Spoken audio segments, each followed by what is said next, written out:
Et maintenant, les trottinettes qui affolent les rues de nos villes. Plus aucun trottoir ne leur échappe et elles s'aventurent de plus en plus sur la chaussée. Résultat, une hausse de 23% des blessés en un an. Adrien Denis, pour trottiner, tue. Dans Paris, à vélo, on dépasse les autos. Dans Paris, en trottinette, on dépasse aussi les piétons. Ces deux roues bien souvent électriques zigzaguent sur les trottoirs à toute allure. Vitesse maximale autorisée pour ces engins, 25 km/h. Faut pas arriver à toute vitesse pour éviter tout ce qui est contact avec les personnes qui marchent dans la rue. Il n'y a plus de place pour les piétons. Comment, madame? Il n'y a plus de place pour les piétons. Et voilà, justement. Ça va trop vite. Ça va à 20 km à l'heure sur un trottoir, vous vous rendez compte? La trottinette, un moyen de locomotion écolo, ultra tendance, ultra pratique, mais aussi ultra dangereux. Sur un an, le nombre d'accidents en trottinette a augmenté de 23%. 5 personnes ont même trouvé la mort en 2017. Car lorsque les trottoirs sont embouteillés, certains n'hésitent pas à circuler sur la chaussée, le plus souvent sans protection. Ils ne respectent rien du tout, ils roulent comme des voitures, comme des scooters. Donc nous, on a peur de basculer quelqu'un, de renverser quelqu'un. Aucune réglementation n'existe pour les trottinettes, mais la ministre des Transports a promis d'adapter le code de la route. Bonsoir Éric de Caumont. Bonsoir. Vous êtes avocat au barreau de Paris, vous présidez l'association des avocats de l'automobile. La trottinette, c'est le dernier danger roulant? Ah, c'est pas mal, parce que ça n'existe pas, en fait, juridiquement.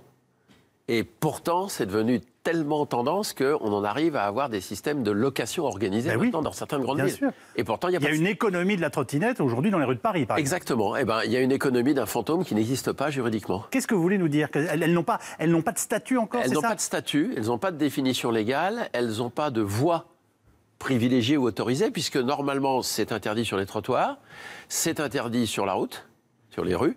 Oui. Donc normalement, ça ne devrait pas exister, ça devrait n'être utilisé que dans des terrains privés. Et donc vous êtes en train de me dire que rouler en trottinette est illégal, si on prend les textes au pied de la lettre. Si on prend les textes au pied de la lettre, vous avez raison. C'est illégal, c'est pas défini, ça n'est pas facilement assurable, c'est le moins qu'on puisse dire, donc vous êtes dans une situation de non-droit très dangereuse.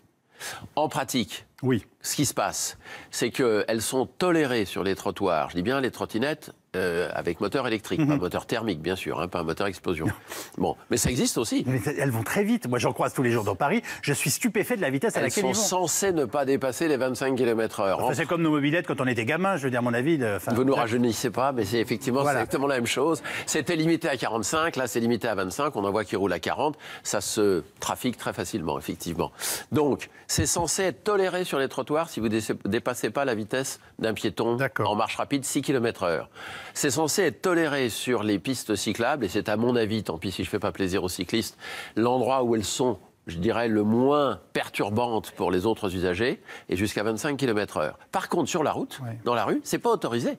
Vous n'avez pas le droit de rouler dans une rue avec une trottinette en dehors des trottoirs. Donc je ne peux pas rouler avec une trottinette sur ce qu'on appelle la chaussée, c'est ça? Oui, pour une bonne et simple raison. Excusez-moi, ils sont tout aussi dangereux, voire plus, notamment pour les piétons, et puis je pense notamment en particulier aux personnes âgées, sur les trottoirs de nos villes. On est parfaitement d'accord, et effectivement, sur la chaussée, en cas d'accident et de collision avec un camion, c'est effectivement pas le camion qui aura mal, alors que la vieille dame que vous renversez sur le trottoir, c'est une autre histoire. Alors, ça m'est arrivé aujourd'hui, je suis dans une voiture, j'ai deux trottinettes qui font n'importe quoi autour de moi. Je renverse une trottinette avec ma voiture. Qui est responsable?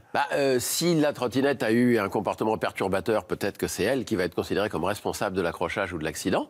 Si c'est vous qui n'avez pas su adapter et qui l'avez percutée alors qu'elle était devant vous et qu'elle ne vous faisait rien, c'est votre assurance responsabilité civile qui va indemniser. La trottinette n'a pas de clignotant, la trottinette n'a pas de frein, n'a pas de feu stop, n'a pas de feu stop.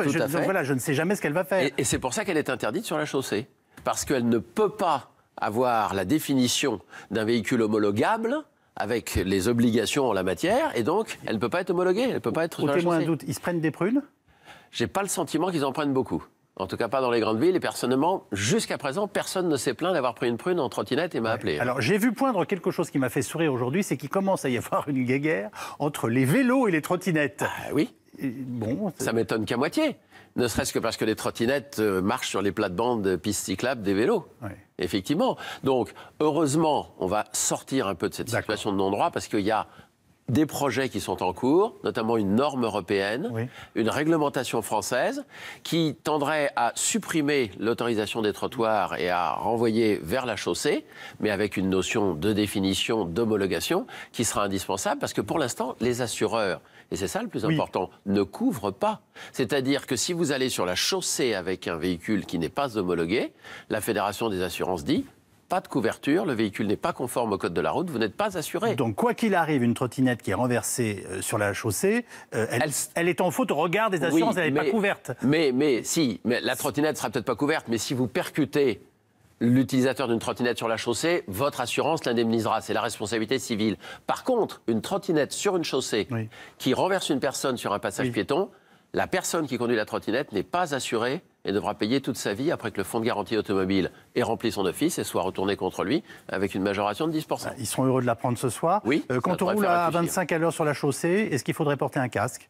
De toute façon, le port du casque à trottinette est vivement conseillé. Ce n'est pas obligatoire parce qu'il n'y a pas de réglementation, encore une fois, pour un véhicule fantôme, mais c'est éminemment conseillé. Vous savez, même pour du roller, il y a des gens qui ont l'intelligence de porter un casque et des protections aux genoux et aux coudes. Là, pour une trottinette qui peut allègrement rouler à 25 km/h, ce ne sont pas idiots. Après, on va leur mettre des clignotants et puis un phare derrière. Donc ça s'appellera... Figurez-vous qu'il existe déjà des exceptions, probablement destinées à des personnes handicapées, de trottinettes qui, dès lors qu'elles ont un siège, dès lors qu'elles ont effectivement clignotant et rétroviseur, sont autorisées malgré tout sur la chaussée. Mais ce n'est pas celle qu'on peut louer. On va rester, selon vous, parce que vous connaissez quand même très bien les arcanes de tout ça, encore combien de temps avec une forme de vide juridique qui pose problème? On le sait maintenant officiellement grâce à ces chiffres. Normalement, ça vit ces derniers mois, ce vide juridique, et c'est heureux puisque ça prend une dimension industrielle maintenant, donc il faudrait quand même très rapidement réagir, puisqu'il est question, on travaille sur le sujet depuis 2 ans environ, il y a un groupe de travail au niveau notamment du Comité national de la sécurité routière, au niveau de la délégation à la sécurité routière, et il est question d'une norme européenne pour mai 2019.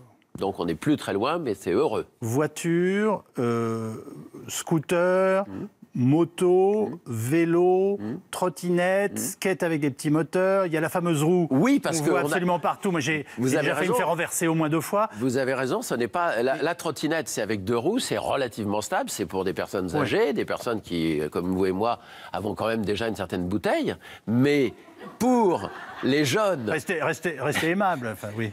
Je m'associe. Ah oui, j'ai bien compris. Je suis solidaire. Mais pour les jeunes, il y a aussi bien d'autres choses que la trottinette. Il y a le gyropode, le gyroroue, l'overboard, le skate électrique.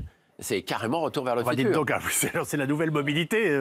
C'est la nouvelle mobilité. Elle prend un sacré coup de vieux, là, pour le coup. La trottinette, pour moi, c'est quand même très désuet parmi les véhicules modernes. Ça s'appelle des nouveaux véhicules électriques individuels. Vous saurez briller dans les salons en disant que vous connaissez les NVEI. Oui. Ou éventuellement des engins de déplacement personnel électrique, les EDP. Voilà comment ça s'appelle, mais c'est toujours inconnu au bataillon du Code de la route. Merci beaucoup, Éric Decomont, de toutes ces précisions. Et on a bien compris qu'il existait en fait pour l'instant un véritable vide juridique qu'il va falloir très rapidement combler. Et en attendant, prévenir votre assureur si vous voulez vous en servir pour être sûr de ne pas vous engager dans quelque chose de très dangereux.